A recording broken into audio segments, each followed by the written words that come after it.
ভাইরা আমার, আল্লাহর কসম করে বলি, একটা সময় আসবে মন খুলে নামাজ পড়তে চাইবেন। বিশ্বাস করেন ভাই, লিখে রাখেন ডায়েরিতে।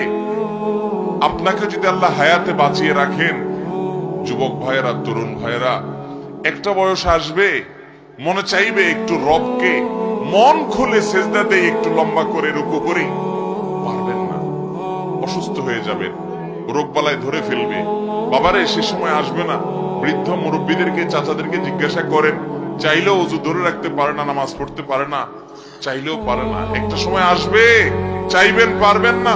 নামাজটাকে সুন্দর করেন, সময় মতো পড়েন, অনেক রাকাত নামাজ পড়বেন, নফল নামাজ পড়বেন। এটার চাইতে উত্তম হলো ফরজটা পড়লেন, মূল সুন্নত গুলাই পড়লেন, কিন্তু ধীরস্থিরতার সাথে পড়লেন। 10 রাকাত তাড়াহুড়ো করে পড়ার চাইতে 2 রাকাত আস্তে আস্তে পড়া অনেক বেশি